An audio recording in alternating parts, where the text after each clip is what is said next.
Imagine running a country smaller than Central Park, and it's on the verge of financial ruin, facing pressure from powerful neighbors. What would you do to save it? Sounds impossible. It does right, all right. Well, back in the 1850s, Princess Caroline of Monaco faced this exact dilemma, Wow. and her solution, What was it? it was a gamble. Did it really? We're going to dive deep into the story of how Princess Caroline essentially created Monte Carlo and its legendary casino. The Monte Carlo casino. Yes, using what we learned from the Noble Blood podcast episode called The Princess of Monte Carlo. It's a story full of risk, ambition, and even some royal intrigue that actually shaped a nation's destiny. It's wild to think that Monaco, a place we associate with, luxury and glamour, was on the verge of collapse back then. I know. It's hard to imagine, right, May? This tiny country known for high rollers and Formula One races was once desperately poor. Their main source of income, the citrus trade, was failing, and they were losing territory left and right. Yikes. And to top it all off, Princess Caroline's husband, Prince Florestan, wasn't exactly a strong leader. Yeah, he seemed more interested in leisure than governing. So Caroline had to step up to the plate and save Monaco. It's interesting how history often portrays ambitious women so negatively. They called her pushy and meddling just because she took charge. It's true. But Caroline was a woman of action. She knew they were in trouble, and she took control, even if it meant working behind the scenes. She focused on managing their finances, basically becoming the power behind the throne. I see. And then she had this brilliant but risky idea. Okay, I'm listening. She went on a trip to Bad Homburg, a German spa town famous for its casino. She saw the crowds and all the money coming in and realized that gambling could be Monaco's savior. That's a bold move, turning to gambling. It was a huge gamble, actually. Gambling was illegal in neighboring Sardinia, a much larger and more powerful country. So opening a casino could have been seen as a direct challenge to them. Exactly. And on top of that, there were moral issues to consider. Was it right to base a country's economy on gambling? Something that could exploit people's vulnerabilities? It's a question that's still relevant today. And convincing a seasoned casino operator to take a chance on tiny, unstable Monaco was another hurdle. Sure. Francois Blanc, the guy behind Bad Homburg's success, was hesitant. Understandably. My bad. He was a smart businessman, he knew how to assess risk, and Monaco seemed like a lost cause. So did she convince him? Princess Caroline was determined. She knew a casino could be the answer to Monaco's problems, and her persistence paid off. But it wasn't smooth sailing at first. Oh. The first casino, Villa Bellevue, was a complete flop. They were so short on funds they could barely pay out winnings. A casino struggling to stay afloat, that's ironic. Right. It's like the ultimate gamble backfiring. But then their luck changed. The political climate in Germany shifted, and Blanc started to reconsider his options. Suddenly, Monaco didn't seem so bad after all. And Blanc, being the visionary he was, saw the potential. He took that failing little casino and turned it into the luxurious Monte Carlo we know today. He brought in architects to design extravagant spaces, built train lines connecting Monaco to the rest of Europe, and even established strict dress codes to create a sense of exclusivity. Wow. He really transformed it. He did. He created a playground for the wealthy, a place filled with luxury and excitement that drew people from all over the world. Monaco's fortunes changed drastically. Money poured in, and they became a tax haven, attracting even more wealth. It's like a rags to riches story for a whole country. It really is. But here's a fascinating twist. To this day, citizens of Monaco are forbidden from gambling in their own casino. Seriously. Yes, it's like a constant reminder of the deal that was made. The casino's wealth is meant to benefit the nation as a whole, but not its individual citizens directly. That's wild. It really highlights the unique situation in Monaco. You have this incredible source of wealth, but it's almost untouchable for the very people it's supposed to help. Absolutely. It makes you think about all the social complexities involved, right? And then there's the darker side of the story. The stories of those who were lured in by the casino and lost everything chasing a dream. Oh, yeah. We were talking about those pamphlets circulating in Nice, the ones listing all the supposed suicides connected to Monte Carlo. Exactly. Whether those stories were exaggerated or not, the fact remains that gambling can have devastating consequences. It preys on hope, the belief that just one more spin of the wheel could change everything. It's a human drama that plays out in casinos all over the world. The thrill of victory, the agony of defeat, and that slippery slope that can lead to financial ruin and despair. And it's a part of the story we can't ignore, even amidst the glamour and luxury of Monte Carlo. While some were sipping champagne and living the high life, Others were facing the harsh realities of addiction and loss. That's a good point. It's a reminder that even in a place as seemingly carefree as Monaco, real lives were being affected. It makes you wonder if Princess Caroline and Prince Charles considered the potential downsides of their solution. Right. Were they so focused on saving Monaco that they overlooked the human cost? It's a tough question. And it brings up those bigger ethical questions surrounding gambling and its role in society. It's easy to get caught up in the excitement of winning big, but we have to remember there's always another side of the coin. Definitely. Speaking of complexities, the story of Monaco doesn't end there. We've talked about how Monte Carlo came to be, but what about the legacy of the Grimaldi family? They're still ruling today. It's a real-life fairy tale, isn't it? A royal family, a dazzling casino, a tiny country on the Mediterranean coast.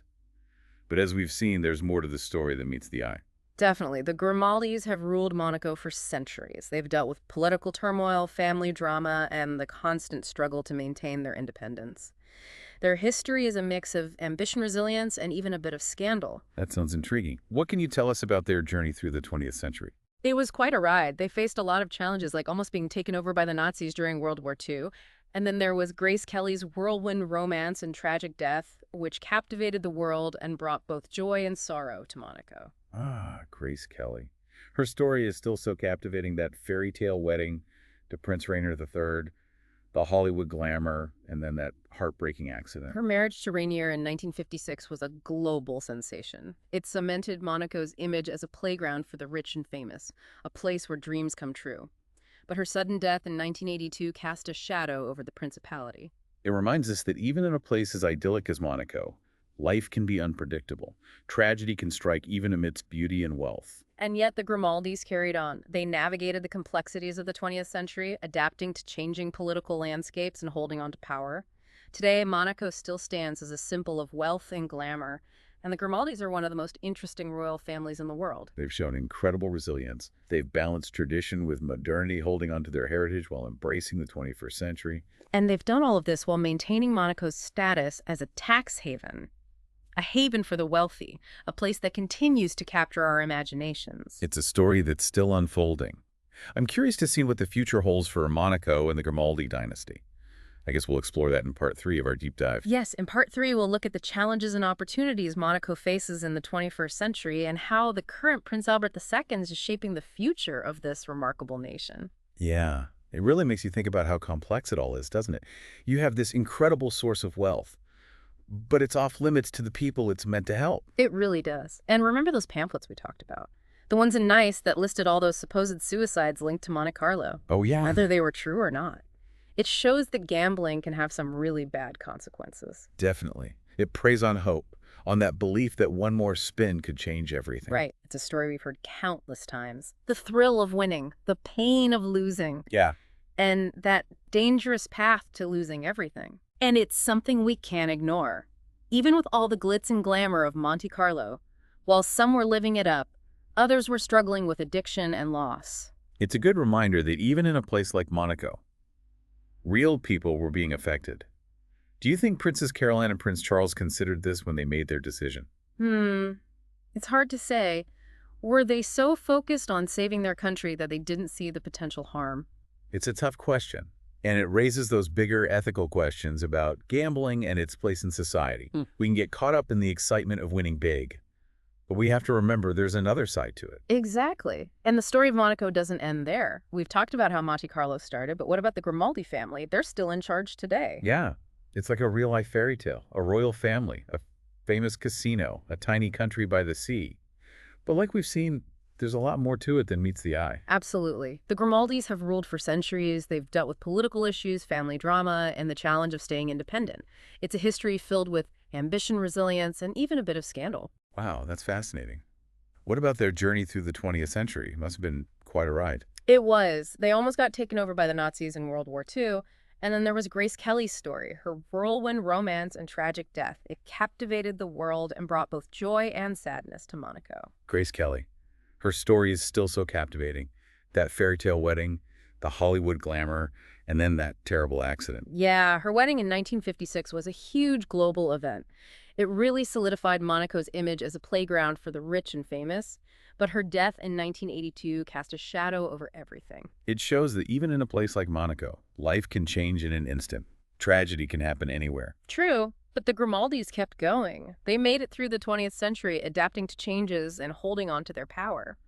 Today, Monaco is still a symbol of wealth and glamour, and the Grimaldis remain one of the most interesting royal families out there. They've definitely shown resilience, balancing tradition and modern life while keeping their heritage. Right, and they've done it all while making sure Monaco stayed a tax haven, a place for the wealthy, a place that keeps fascinating people. It's a story that's still being written.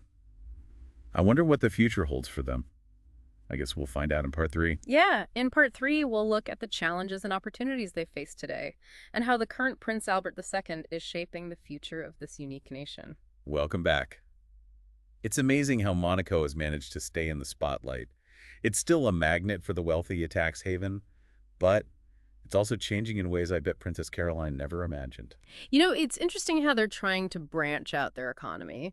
They're putting money into things like renewable energy and sustainable tourism, trying to move beyond just casinos and real estate. Makes sense. They're a small country with limited resources. Mm. They need to be smart about their future. And of course, there's the Grimaldi family. Prince Albert II has been in charge since 2005. And he seems to be bringing a modern perspective to the role. Yeah, he's known for his environmental work and trying to find that balance between keeping traditions alive and embracing new ideas. It's a tricky thing to do, but he seems to be doing a good job. He's also had his fair share of family drama. Royal scandals and inheritance disputes seem to be a common theme for them. It's like any family that's been around for a long time, I guess. It definitely adds another layer to their story. But beyond all the gossip, it's fascinating to see how he's leading a modern monarchy in a world that's constantly changing. They've had to adapt to new situations, deal with global issues, and embrace technology in ways their ancestors couldn't have dreamed of. It's a far cry from when Princess Caroline was making things happen behind the scenes. She was a forward thinker, someone who wasn't afraid to take risks.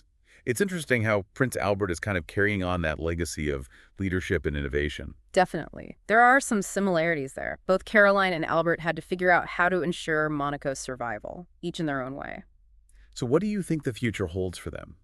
Can this tiny country keep going in a world that's so interconnected and complicated? That's a tough one to answer. There are challenges like climate change and the need to adapt to a rapidly changing world. But Monaco has always been good at bouncing back. They've proven they can evolve and find ways to thrive. Maybe someday another bold gamble will shape their destiny, just like Princess Caroline's did. It's fascinating how one person's vision and determination can leave such a mark on a whole nation. Absolutely.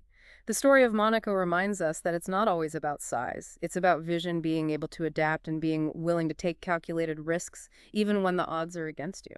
Well, that wraps up our deep dive into the story of Monaco. From a struggling country on the brink of collapse to a symbol of wealth and glamour. It's been quite a journey. We've seen how Princess Caroline's gamble created Monte Carlo, how the Grimaldis navigated centuries of change, and how this tiny nation is still adapting and evolving today. It's a story that shows the power of human ingenuity, the complexities of wealth and privilege, and the enduring allure of a place that continues to capture the world's imagination. We hope you enjoyed exploring this story with us, and that you'll keep diving deep into the stories that shape our world. Until next time.